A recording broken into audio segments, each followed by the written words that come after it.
is connected to cloud. So recording. Okay, we're recording. This I'll do here and here. Okay, so my service had been going in and out. If for any reason you lose me, just stay on and hopefully I'll return momentarily. This week, Parashat Vayigash, we entitled the class Finding the Right Approach. Vayigash, it was a play on words with approaching. Our class is dedicated this week in loving memory of Milo Dweck by her daughter Linda Shama. Also a special thanks to Rochelle Fallick. She's dedicating our learning as well in memory of her dear friend and our classmate, Audrey Levy, Alea Shalom. And Celie Sitt is also generously donating in the merit of our learning this week. She is dedicating it for the Refuah Shelema of Sam Ibani, Shemuel Ben Hana, and Toby Rubenstein, Tova Leah Bat Rivka. And let's also pray for the Refuah Shelema of my friend Leah Bat Yittel and anybody who is in need of physical or mental health. Okay, so if you have your Chumashim, I would love for you to open to Parashat Vayigash. It's a very, very powerful, powerful parasha. We may take 1 minute to just see what happened at the end of last week. The Torah left us with a cliffhanger. Turn to the end of Parashat Miketz, just so we get ourselves into the mode. At this point, Yosef had already given his brothers a second time around, a second helping of provisions to take home. Unfortunately, on their way out the door, they get stopped because Yosef is missing his gavia, his goblet. And the brothers are so certain that they don't have it that they make all kinds of statements, and they say, you know, we're so sure that we're not guilty, that we are innocent, that anybody whose goblet, asher yimatze ito, anybody who's found with him from your servants, vamet, that person's gonna die. And even all of us, they're being so generous, if you could say that, with their self-incrimination and their self-punishment, because they're so sure that none of them would have done or committed such a heinous crime like stealing the gavia. So they say whoever took it gets put to death and the rest of us will be your servant. And Yosef answers, and he says, no, no, no, just the only one who we find the gavia in his possession, the goblet, he is going to be my servant, and the rest of you are free to go. Of course, at this point, the reader is aware that Yosef had planted the gavia in the sack of Binyamin. And so what happens? Vayimaharu, they're so eager to show their innocence that they quickly each open their sacks, and from big, from large, you know, you could see the drama building, the way that, you know, we know where the goblet is, yet the way it unfolds is that they start building with the drama. They start searching from the gadol, they start, and they finish with the katan. And we all know that the one who's the katan is Binyamin, and the gavia is found in the amtachat, in the sack of Binyamin. The brothers tear their clothes and they reload their donkeys. They return back to Egypt to await their fate. And Yehuda, and this is where we start, and this is where I wanted to bring you to verse 14. It says, Vayavo Yehuda ve'echav. Now we start to see a shifting. Now we start to see a system where Yehuda is in the forefront, because it should have been Vayavo'u, but it's Vayavo in the singular. It's as if Yehuda is the primary actor, and his brothers are sort of tagging along. They come Beta Yosef, they come to the house of Yosef, and he's still in his house. I guess they're cleaning up the dishes. They had just had a whole meal by him. Vayiplu lefanav arza, and they fall in front of him to the ground. And Yosef says, what did you do? Don't you know that I am a person who's capable of divinations? How on earth did you think that you were going to get away with this? And of course, the commentaries give all kinds of beautiful midrashim, and they say when he had seated them at the table at the meal to eat, prior to this, he seated them in age order, in mother order, and he made it look as if the cup had special magical powers, so that when they stole it, he would say, oh, you're trying to steal my powers. You're trying to steal my magical, mystical goblet.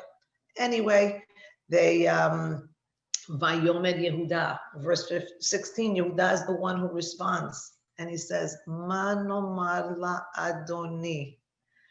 If you have your own Chumashim, which I strongly recommend you obtain if you don't already have them, and you have highlighters, I would strongly recommend that you highlight this word Adoni. I'm going to spend a lot of time on it in this upcoming parasha.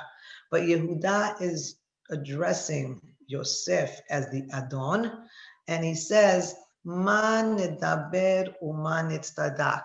We are speechless. There's nothing to say, and there's no way for us to exonerate ourselves. Ha-Elohim matza et avon avdecha. God has discovered our sins. Here we are prepared to be slaves to you, us, and also the one that the Gavia was found in his hand. And Yosef says, Chalilali, that would not be appropriate. That would be chol, that would be improper.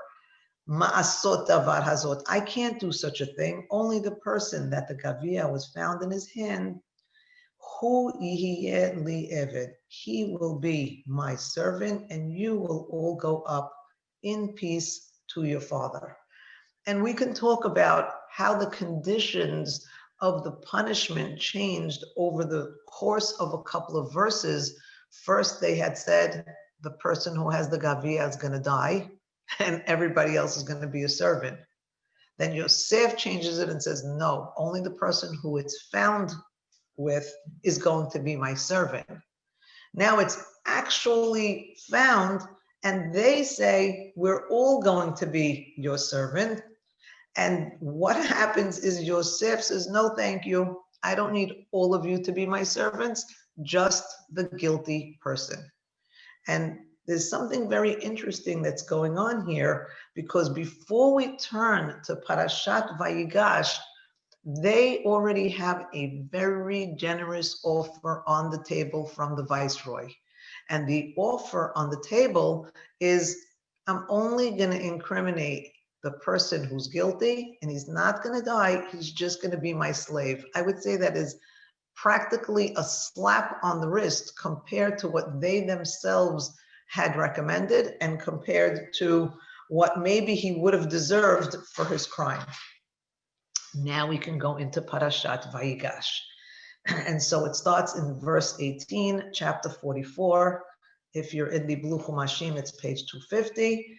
And we start with this word Vayigash. It's a big word. I'm going to try and get through the first pasuk. Maybe I'm just going to read it so you see what's taking place, and then we're going to start to unpack it. Vayigash elav Yehuda. And so Yehuda approaches him and he says, Bi Adoni, please my master, Yidaberna avdecha davar be'ozne Adoni. Please let your servant, allow your servant to speak in the ears of his master, of you. Ve'al yechad apecha be'avdecha, and please don't become angry, ki kamocha ke Paro, because you are like Paro. There's so much being said in this opening statement. If Yehuda could have gotten a team of strategists together, I don't think they could have composed a better opening in finding the right approach. I'll say it from the start. Yehuda is going to hit the nail on the head. Yehuda is going to find a way to balance. We have to step back, feel the scene.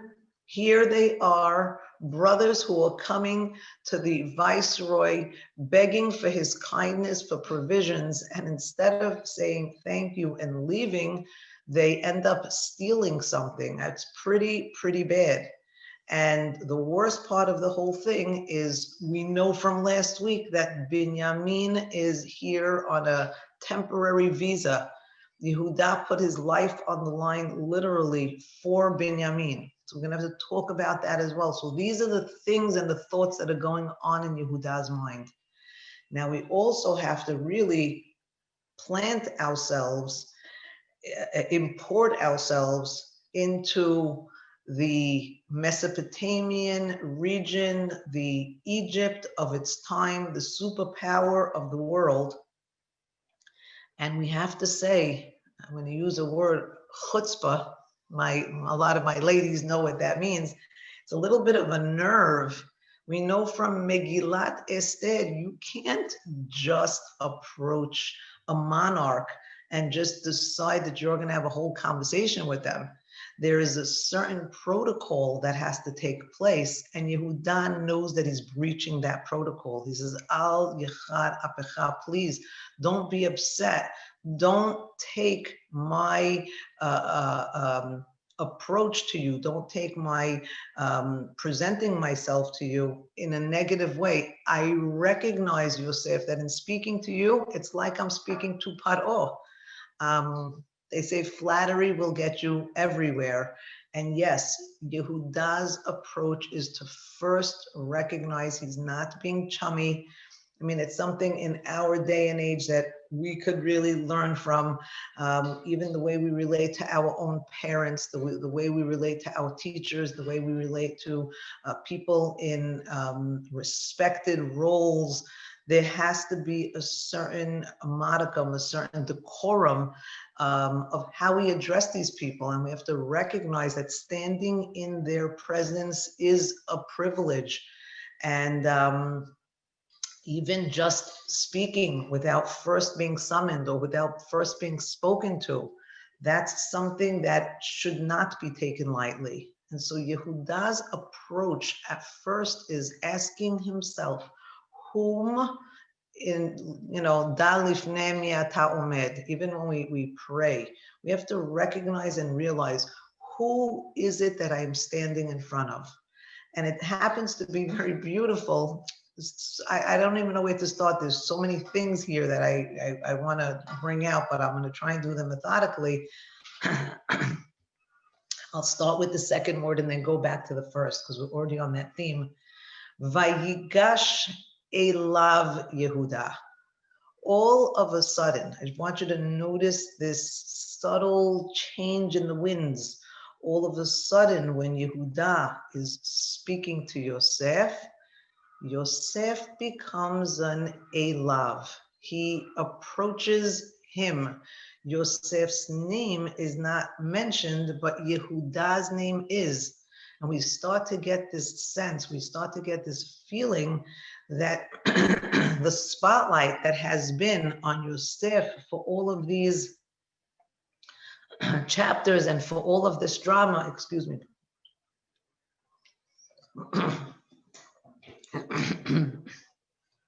The spotlight seems to be shifting from Yosef towards Yehuda.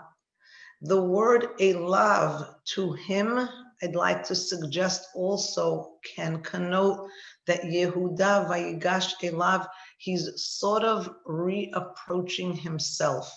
He's taking this inward journey. He's going into elav, into his own self first. We're going to see it as it unfolds. He's digging deep and he's trying to really look at any minute. The hook could come, they take him off the stage, and he's at the guillotine or the bor, this jail at best. Who are you to come talk in the presence of the king? The truth. So he has every sentence he says, he doesn't even know if he's going to be alive to say the next thing he has to say. So he weighs his words so carefully. And the first word that he starts his statement with, and I think it's such a beautiful word, is this word Vayigash.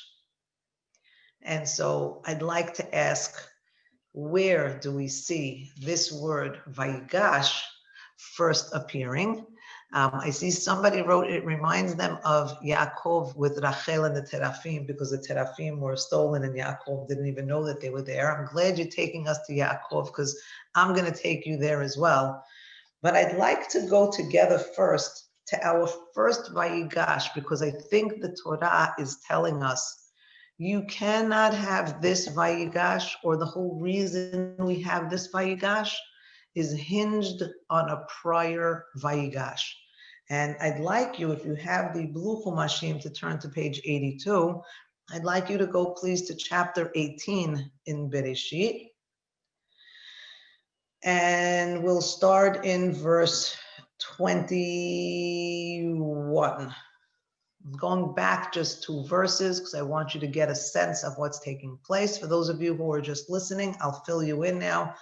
I took you back to Parashat Vayigash, and I'm really dropping a pin in this place where God decides to tell Abraham of his plans to destroy Sodom. And he says, Hashem says, I want to see the Za'akat Sodom, the cries of Sodom and Amorah, because they are abundant and their sins are very heavy. I'm going to go down now and see if, like their Tza'akah, if they're as terrible in person as it sounds to me. And in verse 22, the Anashim, remember those angels that had come to visit Abraham when he finished his Brit Milah? They turned towards Sodom, and Abraham is still standing in front of God, because that whole story had started with Vayigash, with God appearing to Abraham, the angels coming. Now God is saying, I want to see if it's as terrible. And what does Abraham do? Vayigash Avraham Vayomer. This is a very, very famous. Abraham is very often cited for his, and admired for his courage in this Vayigash. So I didn't explain verse 21 so carefully. It says, if the tze'akah that is coming towards me, asu, if it is confirmed, kala, then the word kala doesn't mean here like a bride, it means kala. They will be finished. They are done for. I am going to finish them off, so to speak. And so Abraham is hearing this, and he's saying, oh my gosh. And his question that he asks God, and it's really a challenge, it's not a question, it's a rhetorical question. And I think this is what Yehuda is going for in his Vayigash. He's channeling his inner grandpa Abraham, and he's saying, Ha'af tispet tzadik im rasha. Now, Abraham is speaking to the king of the world. Yehuda is speaking to the king of Egypt. He's going to be Vayigash like Abraham is Vayigash. He's really, look, for Abraham to come and Vayigash to God is a little bit of a also daring type of a move. I mean, he's the God of the world. I don't know if we speak to the God of the world on these terms, but Abraham is rewarded for it. What Abraham is asking is a basic question in justice. Is it just for the good to perish together with the evil? Now, why would Why would Yehuda have to ask that question of Yosef? What is the good perishing together with the evil have to do with the goblet story?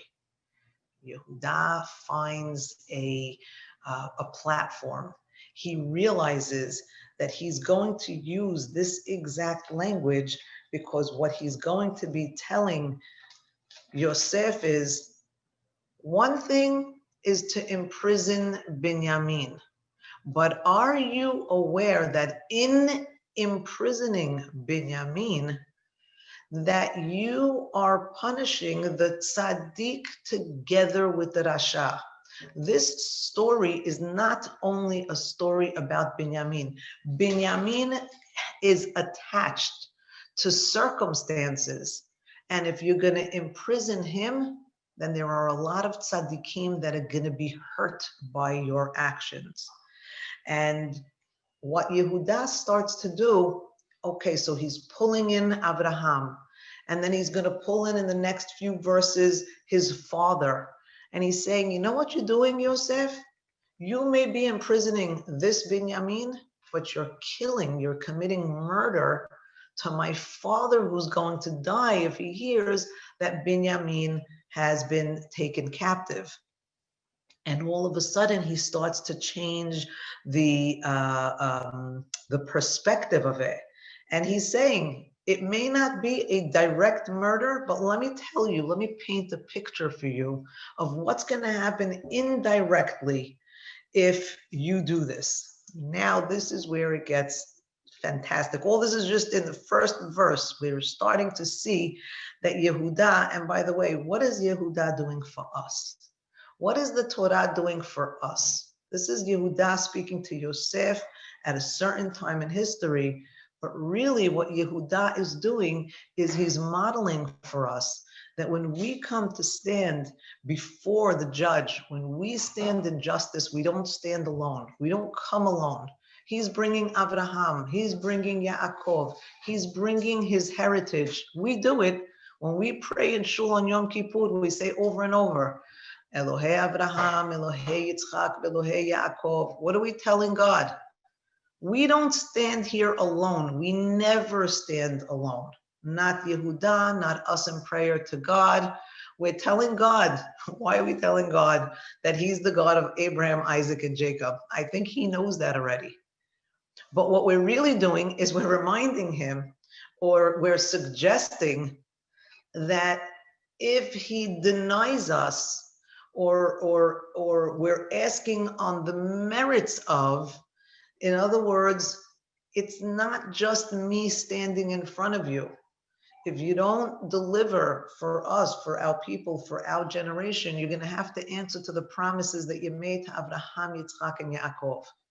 This is where Yehuda, it starts to hit his target. His approach actually ends up being fantastic. This is studied by strategists all the time. So today, I'd like to bring you maybe a little bit of a new perspective that I started to see emerging as I was studying it myself. So Yehuda comes and he says, be Adoni. Remember I told you to highlight that word Adoni in the end of last week's Parasha? Well, that was just the first. And just to save time for everybody, if you have your markers out, you can highlight all the Adonis that you're going to see on this page. And there's going to be one on the next page. And you're going to see one last week and 7 more this week. We're going to have a total of 8 Adonis. And I don't know that that would be such a big deal or a big story, except we have exactly 8 Adonis in another story that's going to mirror this story in an amazing way. So the first thing I'm going to do before we start to trace our other 8 Adonis, I'm hoping that some of you are already onto this and you already know where they appear, but I'll flesh it out anyway together with you. I just want to touch on these words because we may not come back to them. Yehuda's words of Yedaberna Avdecha, maybe we should talk about the fact that the word avdecha appears here also. And the word avdecha, I forgot if it was 11 times. It might be 11 times that the word avdecha appears. I think it is, which is very beautiful because it mirrors the the number of stars that came to bow down to Yosef in his dreams. The Avadim are going to be stated here. But Yedaberna Avdecha Davar. This idea, Dibur, Davar, Velo Yachlu Dabro LeShalom.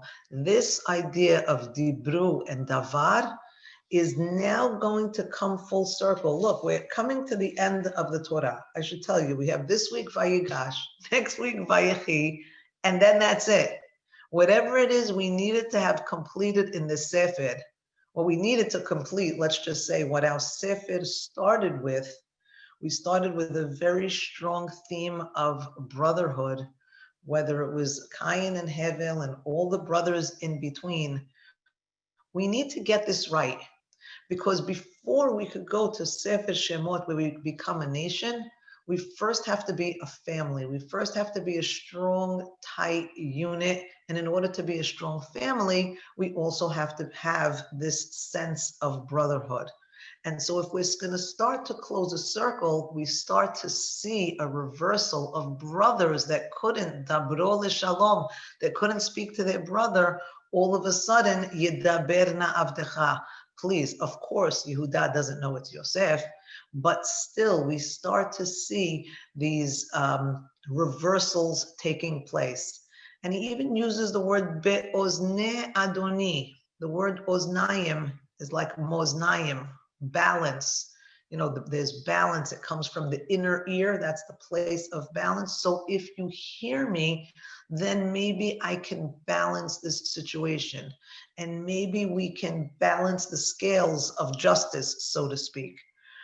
So back to this idea of where have we seen this motif over and over of one brother presenting himself as the Eved to his other brother who sees himself as the Adon. I see somebody posted here. I knew it. It's for sure it's Judy Schwartz. It just says JU on my computer, but I know it's you, Judy. And she wrote, I'm guessing you're going to Yaakov meeting with Esav. And you're going to see that absolutely, that's where I'm going to take you. I'd like to say this before we go there. This encounter of Yehuda and Yosef is very much going to mirror the encounter that Yaakov has when he's going back to the land and is going to encounter his brother Esav. So we don't have time to read the entire story together, but I will tell you, even in the first verse or two of Vayishlach, of Yaakov sending messengers before him to his brother, to Esav. And it says, Kotomrun le'adoni le'esav. I just want to establish that there, Esav is the Adon. Ko amar avdecha Yaakov, the Eved is always in our story going to be Yaakov. So we have two stories, both with brothers, one calling the other brother the master and calling himself the servant. So if we really analyze these two stories, it starts to look like one life twice lived. What do I mean? You want to ask, what do Yehuda and Yaakov have in common? Yaakov is approaching his brother, Yehuda is approaching his brother.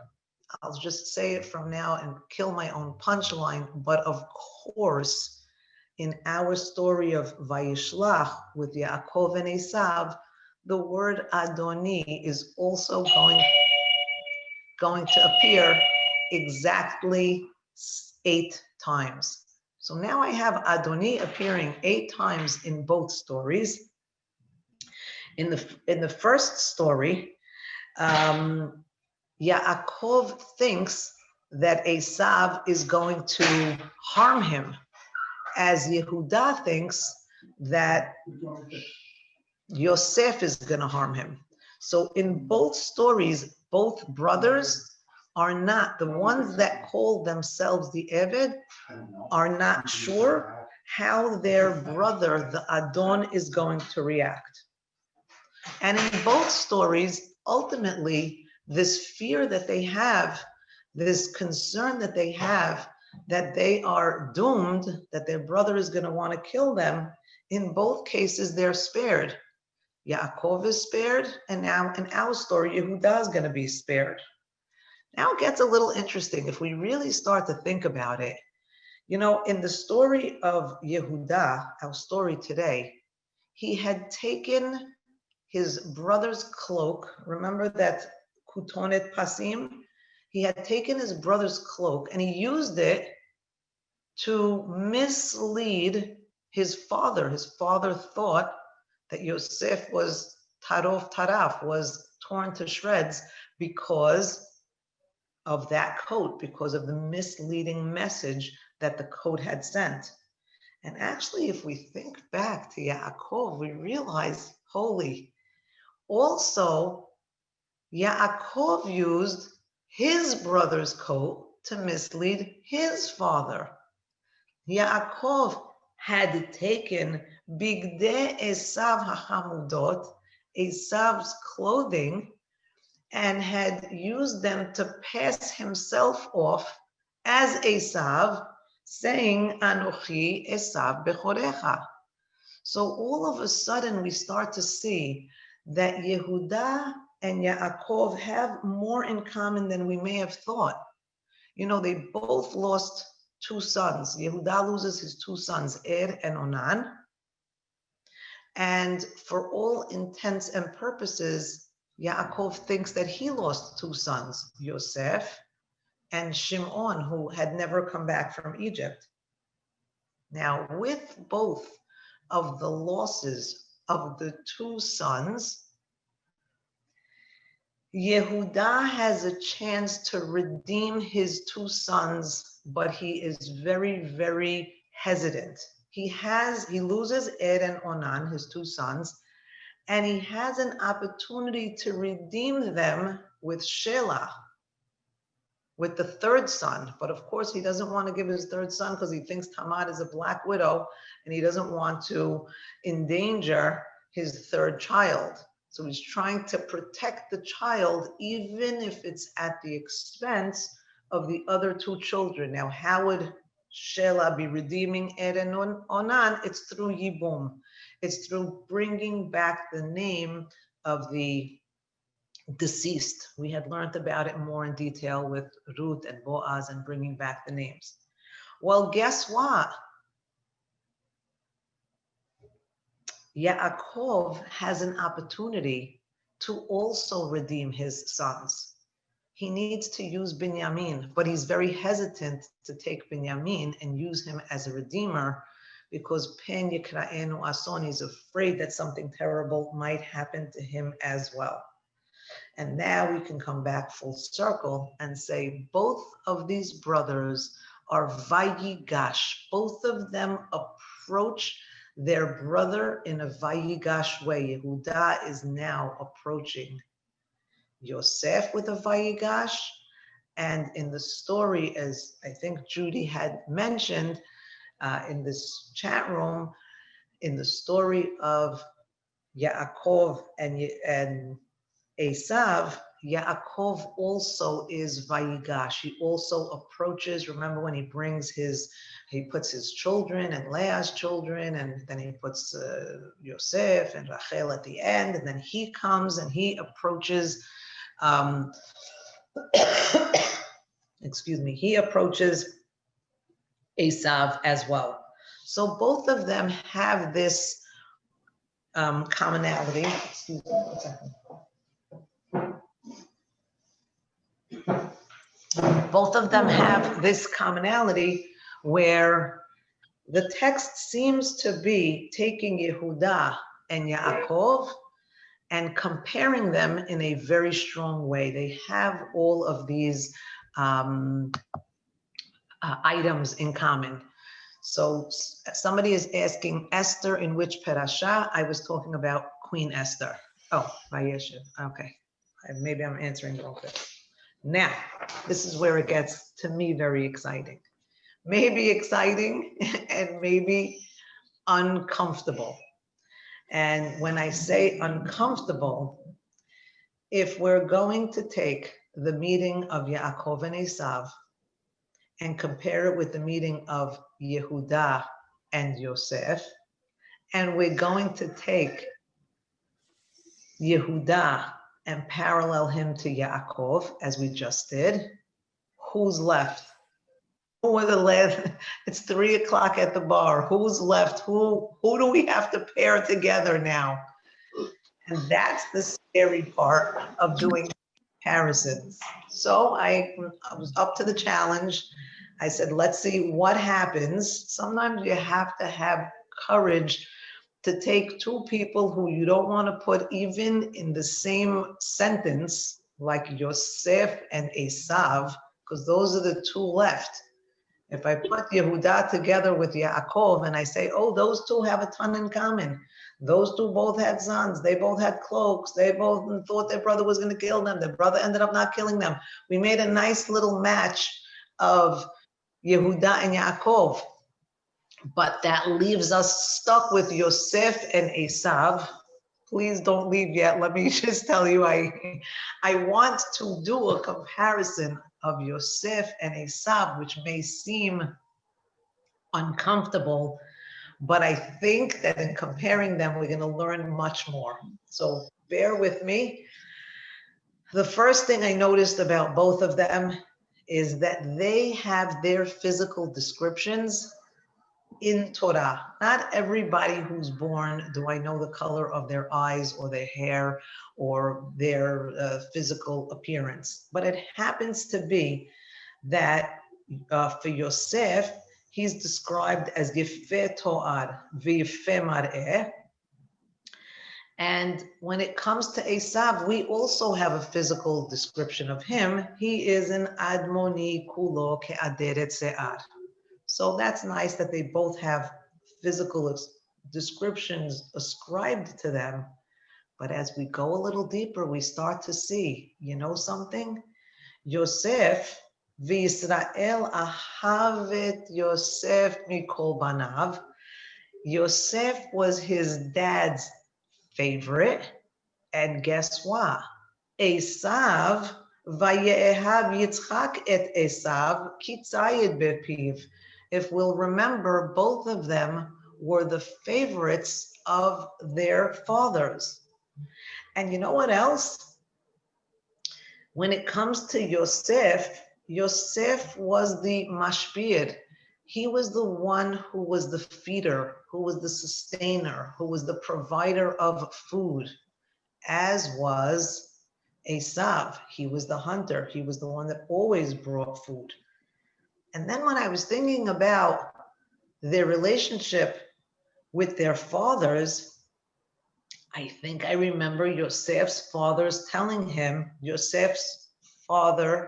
telling him, aren't your brothers shepherding in Shechem? Why don't you go to Shechem? And when he goes to Shechem, you know what it says? Vehine to'eh basadeh. And here he is lost in the sadeh. So he ends up in the sadeh because his father asked him to go.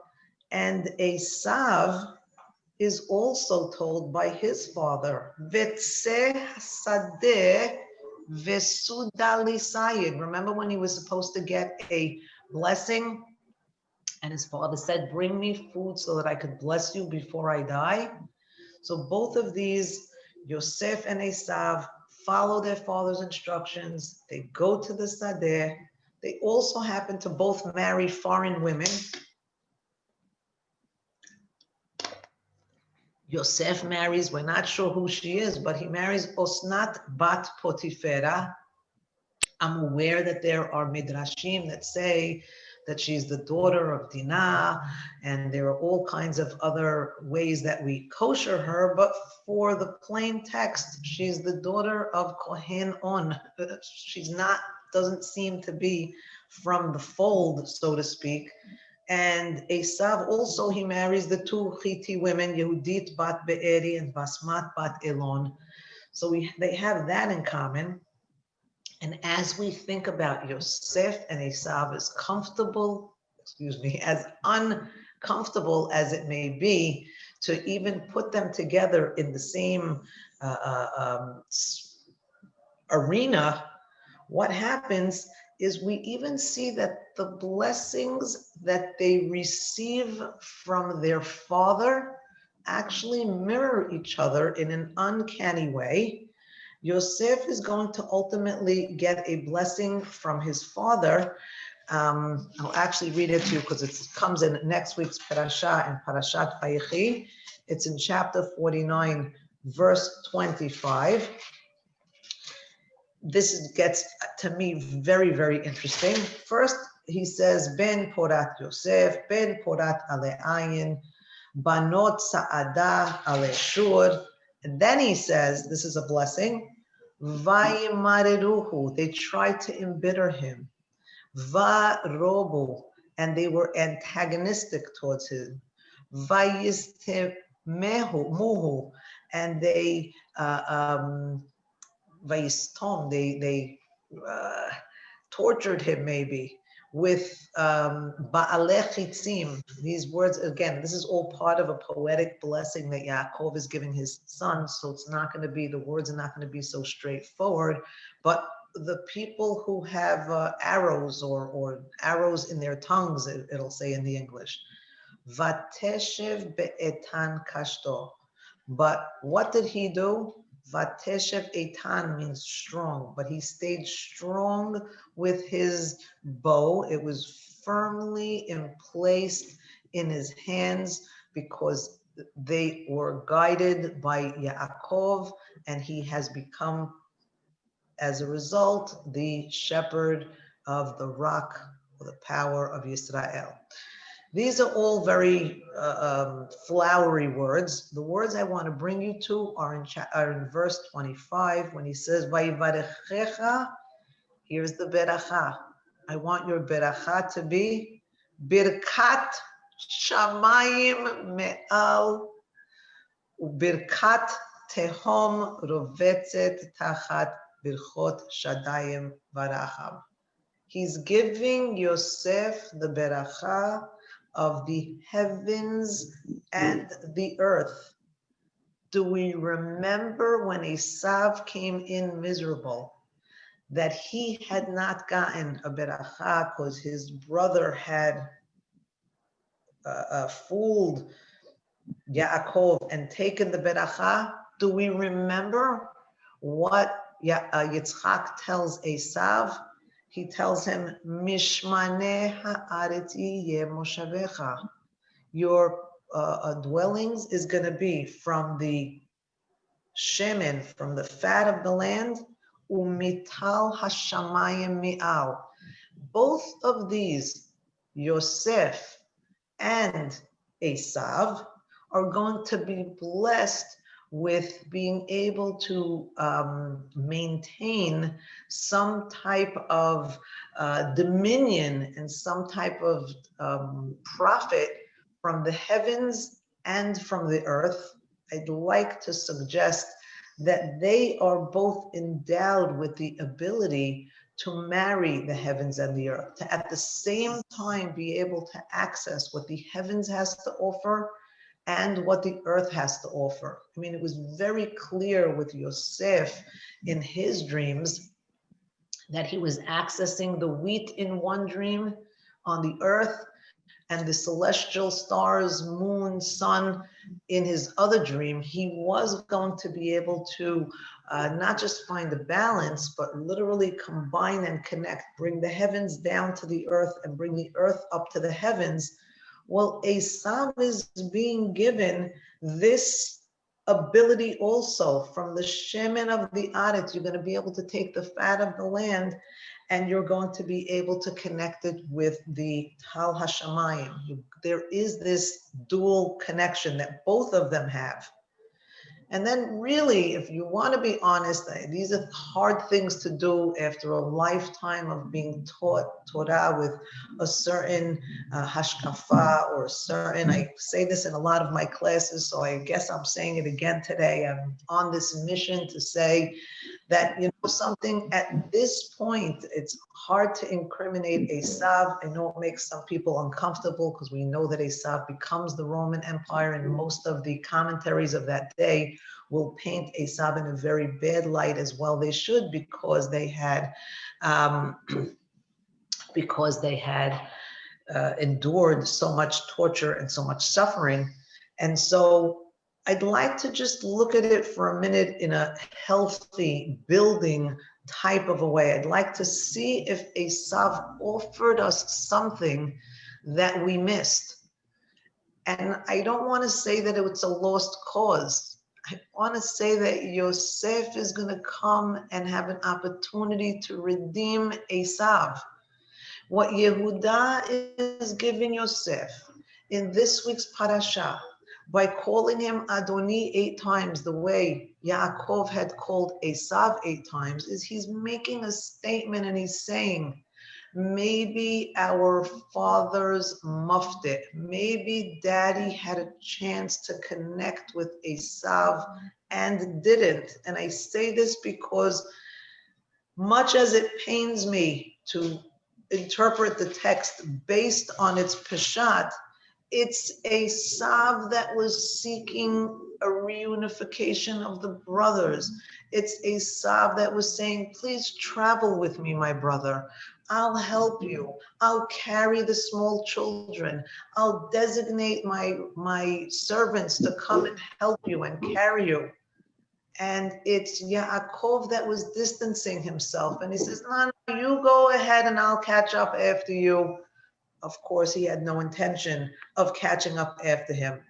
But Yosef and Esav both have this desperation. They desperately, in their lifetimes, are going to want to connect with their brothers. They're going to pursue this thing that we call brotherhood. And it's going to seem to elude them because their brothers can't trust them. In the case of Esav, Yaakov doesn't trust him. He doesn't want to travel with him. He doesn't want to be buddies with him. He wants to, you go your way, I go my way. And in the case of Yosef, you could cry at the end of next week when you read Vayichi, and the brothers, after Yaakov dies, they come and say, Daddy said he really shouldn't harm us. Now that Daddy's gone is not an opportunity for you to harm him. And Yosef is horrified. He cries. He cries because he realizes that he wasn't able yet to impress upon his brothers or to close the circle airtight of brotherhood. Had Vayechi ended up with Yosef and his brothers all lovey-dovey, and we would have closed the Cain Hevel story, the Yaakov Esav story, the Ishmael, Yitzchak story, whatever stories you want to have along the way, we would have closed those stories. But unfortunately, we're going to see that this Vateshev be'etan kashtor. Even the word keshet, by the way, is going to appear in both stories. It happens to be very, very interesting how when Yaakov, I hadn't even realized this when it happened, but when Yaakov had asked Esav to bring him food, he says a very unusual, I guess I wasn't paying attention because I wasn't looking for it, but when he asks him to go give him food, he tells him here, very interestingly, he says, it's in chapter 27, verse 3, Ve'ata, he tells him, Sana kelecha, take your stuff with you, your kelim, and or even sharpen your things. And what are you going to take with you? Very interesting. He says, take telyecha vekashtecha. Take your keshet with you, and se hasadeh v'suda lisayid. I want you to take your keshet, your bow and arrow, the same word that's used for Yosef in his blessing, where he tells him, Vateshev be'etan kashto. They both seem to have this bow. I'd like to say that the bow, this keshet, doesn't just have to be a weapon of war. It could be saying, take your keshet. You know that keshet that God put in the heavens after the flood, when we had the story of Noah and God put a rainbow. The same word for a bow, like in a bow and arrow, is the same word for a rainbow, similar like the English. And maybe what Yitzchak was telling Esav and what Yaakov is telling Yosef is, you have the ability, every one of us has a bow, and we could use it as a weapon of war, or we could see it as a means, we could see it as an ideal, as a rainbow, as being a unifier of taking the colors, the Ketonet Pasim of Yosef, for instance, of taking all those colors and unifying them and using the tools that you have for a unification of brotherhood. And so now we come back to our story of Vayigash, and hopefully we have an understanding of what Vayigash is starting to unpack for us. Now that I was just giving you this background because I wanted to get the sense that in order to be able to come and ask for a forgiveness from somebody, the words have to come from a place beyond the here and now, because the here and now speak about the crime that was committed and who you are at this moment. And what Yehuda is going to try to do, and what we need to do when we want to find the best approach, is the first thing is we have to know who we're standing in front of. We said that, kamocha keparo. You need to know, know who you're standing in front of, and know that it's a privilege to even get to make an apology. And one of the big stories here, I think, in comparing these two scenes, where Yaakov is going to meet up with his brother with this scene, is the Torah doesn't tell the same story twice. It seems very similar. It seems, hopefully, we made a good case of how Yehuda and Yaakov are so similar, and how Yosef and Esav are so similar. And when we're putting together Yehuda and Yosef, it's as if we're bringing together Yaakov and Esav. I get that. But the fact that the story is retold means that there's an added wrinkle. There's something new that's taking place here that we have to learn, that we didn't get from that first story. That this process has to be had so that we could get to the next phase. And what is happening here? I think one of the key phrases of last week's parasha, I have to read this to you before we go back into Vayigash. And I know I'm taking you back as opposed to forward, but it's what Yehuda is going to do, because he realizes and recognizes he can't take one step forward. Let's just stop for a minute and say, in his soliloquy, in his speech that he's going to make to Yosef, not knowing that it's Yosef, where he's going to plead for the life of his brother Binyamin, he's going to take us back in history. And he's going to take us through the entire story, because he's asking himself this question: how did we get here? How did I get here? One of the most telling verses is in chapter 42, verse 21. It's on page 236 if you're following in the blue Chumashim. When the brothers are first being accused of being spies, Yosef gives them an out and says, I will dismiss you all and you can all go home freely, if you bring me your so-called brother that you claim in your story, you bring me that alibi, you bring him here, and you will all be set, vindicated. I will believe your story. But since I don't really trust you, he takes one brother, and in front of their eyes, he incarcerates that one brother. And when they see that, verse 21 spells it all out for us. Vayomru ish el achiv, one brother says to his other, aval ashemim anachnu, we are guilty. We're guilty because we saw our brother, we saw him suffering, we saw his torturing, we saw him begging us. They're speaking of Yosef, who was in the pit, I believe. He begged us and we wouldn't listen to him. And that's why all of this evil is coming upon us.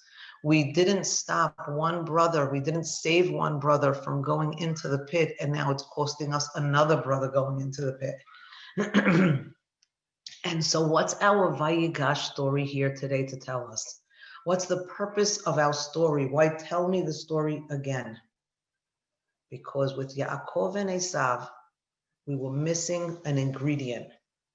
We said we're looking for the best approach or finding the right approach. What was missing in the approach with Yaakov and Esav? Yes, Yaakov sent gifts. And yes, Yaakov prayed, and yes, he prepared for war, and yes, he went through a lot of the motions. But did he go through the emotions? Did he go through the emotions saying, did he ever tell? And this is a question. It's not in the text, but who knows? I'm going to say it hasn't been recorded where Yaakov bears his soul to his brother and says, my brother, out and out, not through hints, not kachet birchati miyadi, not through hints. Sometimes what's missing is a clear admission of guilt. It means being able to recognize that you were wrong until Vayigash Elav, until we approach ourselves, until we look in ourselves, until we recognize our own selves and the role we played in the situation that is causing a breach of brotherhood, until we could articulate. I'm using the word articulate. Maybe there's a better word. I mean, until we could come panim el panim, until we can come face to face with our brother, meaning letting my brother see my face, letting him see my shame, letting him see my pain, letting him see my sincerity. When a brother could come and literally bare his face, bare his soul to another brother, have an admission of guilt. Chatati, aviti, pashati. It was wrong. I was wrong. I took your blessing. I took your coat. I posed as you. I took the money and ran. I didn't stick around. I didn't apologize to you when I knew you wanted to kill me. I didn't apologize to you when I knew you wanted to love me again. I just distanced myself from you as a brother. What did Esav lose? He lost the blessing and he lost his brother. He couldn't recapture the blessing. He got what he could from his father, but he also lost his brother. And this is a problem that we have. We're coming to a close in Sefer Bereshit, and the Torah is begging us and saying, learn from Yehuda. Vayigash elav Yehuda. Yehuda took the initiative to come face to face with a would-be monarch that would have his head literally. But for the sake of brotherhood, and the irony was, it was for the sake of his brother Binyamin that he was doing it. He didn't even know that what he was doing was really recapturing his relationship with Yosef, because he didn't know that that was Yosef in front of him. But for the sake of saving his brother Binyamin, he was literally willing to do anything. And most importantly, see himself and see the role that he played in causing this situation, to unfold the way it did. And so I strongly urge that everybody reads Parashat Vayigash. It has beautiful, beautiful twists and turns. One of my favorite, I know I say this a lot, but really one of my favorites, and I cherish this verse, and I'd love for you to see it, is the first verse, and we'll end with this. The first verse in chapter 45, where Yosef reveals himself to his brothers. I learned this from my ladies. I think it's in the Shabbat Bet Torah class. They taught me this, and they taught me that the way that Yosef was able to reveal himself, because the verse makes no sense whatsoever. It says Yosef could not control himself in front of everybody that was standing in front of him. So he says, send out every man from in front of me, and nobody stood in front of him when Yosef revealed himself to his brothers. And I couldn't understand, if you're sending everybody out of the room, then you're by yourself. How are you revealing yourself? Until they explained to me that the nitzavim, that the ones that were nitzavim, the ones who were standing, and I'd like to suggest that Yehuda was their captain. They all became men of strong and firm standing. They were men of standing. They stood so strongly on their convictions, on being willing to sacrifice themselves for their brothers, that all of a sudden in their presence, Yosef could no longer stand. Yosef felt that they now outranked him. They became superior to him. They took the moral high ground because of the position that they took, willing to spare their father and willing to spare their brother. And so what happens here is, when we take the high moral ground, when we're really willing to look honestly and deeply at our flaws, our mistakes, and do whatever is humanly possible in our capacity to change them, it doesn't make us smaller. It makes us bigger. It makes us greater. Very often we want to apologize to somebody and we say, I'll send them a text. No. That's a cop-out. Sending somebody a text, sending them via message or an email or a voicemail. The Torah in Yehuda is saying that we need to get back to the basics. We need to meet somebody face to face. We need to show our face to them, because it's our way of really, before you're going to show your face to somebody, you really have to look at yourself deep and hard. You really have to vayigash to yourself. And when you do that, verse 1, chapter 45 says, you will become a nitzavim. You think Yosef is hatzadik? This pasuk, my ladies taught me, it's the brothers who were the nitzavim. Yosef started with his kama alumati vegam nitzava. He was such a nitziv, and he was standing, and he was a melech. Well, guess what? In that moment, they out royaltied him. I don't know if that's a word. But it does tell us that humility and admission and honesty can turn a person from the lowest, from being in the board, from being in the depths, to bring them really back to the highest moral ground. And so I hope and I pray that this year for us is going to be one where we can all find our place, our high moral ground, and a place where we can find our footing again. We could reunite with our brothers. And I'm hoping and praying that we can do it soon in person, because the Torah puts a lot of credence on this face-to-face, panim el panim, in-person communication, meeting of the minds and meeting of the souls. So I wish you all a beautiful week. Stay safe out there. Stay warm if you're in a cold place. And my love to all of you. Thank you. I should take a minute and look. There are some very interesting comments in the chat. Oh, hi guys, Sophia, Erica. Joseph had the stature, but the brothers had the true standing. Whoever Jay Levy is, wow. I'm going to write that down because I don't want to forget it. That's a beautiful, Joseph had the stature. That's beautiful. If you can't see the chats, it says Joseph had the stature, but the brothers had the true standing. That is gorgeous. I don't know who Jay Levy is. Maybe she'll reveal herself to us in this text. Cognition, oh, Jay Levy also says cognition is one thing, but application with emotion is meaningful to complete the task. Wow. I need to know who you are, Jay Levy. If you're still here, type yourself.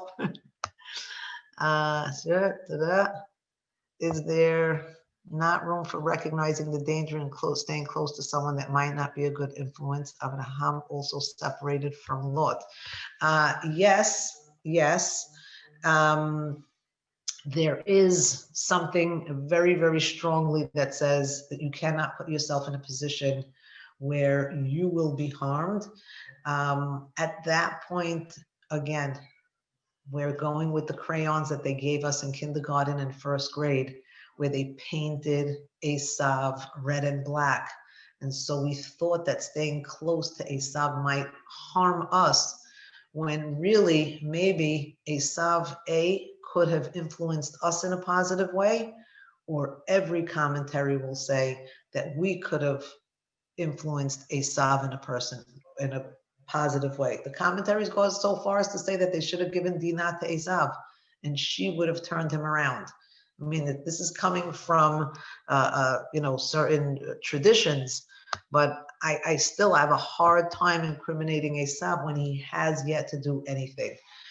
Toba Goldberg wrote, it's also about change. Yaakov changes after meeting Esav, and Yehuda changes in Miketz and Vayigash. That's actually very nice. I like that too. And which parasha? The dreams. Avadecha is mentioned 7 times in Aliyah number 1 and 4 times in Aliyah number 2. Wow, that's the 11 stars. Esther Ruth, good for you. I don't know if you heard that we had said that, but good for you that you noticed it. And of course, it's Judy, yes. And thank you, everybody. Please have a great week and stay safe and stay healthy. Oh, I should really see if anybody had anything they wanted to say. How do I do that? Unmute somewhere. Participants. I don't know how to unmute all. I used to know how to do that. Jessica, if you're here and you want to unmute them, you can. Unmute. Let me see. Mute. I don't know how to do it. Somehow I lost the. Let me see. I don't know how to unmute you all. I apologize if you had anything you wanted to say. Usually says unmute. So everyone in waiting room. Where's the waiting room? No. Maybe let's close this. I don't know. I may be shutting everybody down when I close this button. If I do, have a great week. No.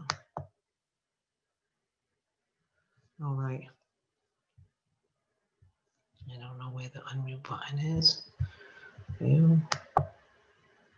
Scale review.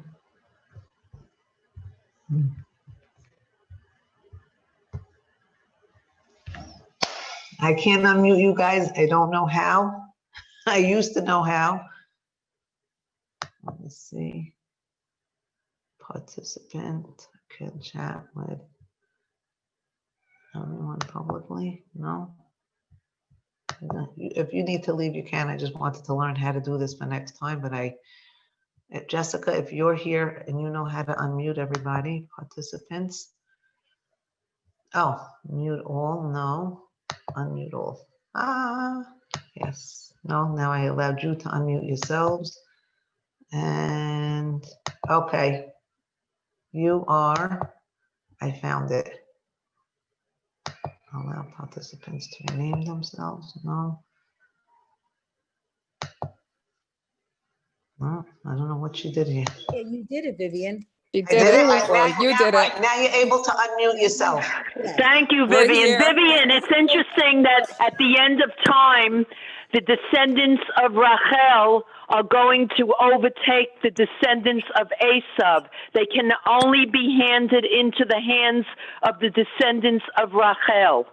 So you're saying through Yosef. Yosef is the Rachel connection. Yosef is from Rachel and Esav. So Esav's descendants, when Hashem meets out justice, when we go to Seir, and the straw and the fire, it's going to be supposedly before that they're going to be given into the descendants of Rachel. Correct. Beautiful. Beautiful. All right. Yasha Koach, thank you for an inspiring and enlightening shir, above and beyond. Thank you, Gail. That Yehuda sold Yosef. He was the one that sold him. Wait, say, Sarah, I didn't hear you. Repeat that. Did it come to full circle? Because Yehuda was the one that sold him. Yosef. Yes, that is definitely a circle. There's a question whether Yehuda sold him or if the Midyanim or Yishmaelim took him out. Yes, but it was his idea. It was definitely his idea to be trying to put himself, like, he knew he was guilty. He wanted sort of to go. Right. I think also since he was able to use his son to redeem his two lost sons, he was in a position to get Yaakov to use Binyamin to redeem his two sons, and now he wanted to make sure that he redeemed them and didn't lose them. That would have defeated the whole purpose. It was something else to think about. I don't know. I was looking for something new, and I just figured we'd try this out. You guys are usually game for this craziness. Excellent. Thank you. All right. Hi, Peggy. I see you. Hi. How you doing? How you feeling? Thank God. You look fantastic. I'm glad to hear that. I'm glad to hear that. Thank you. All right. Everybody have a great one. You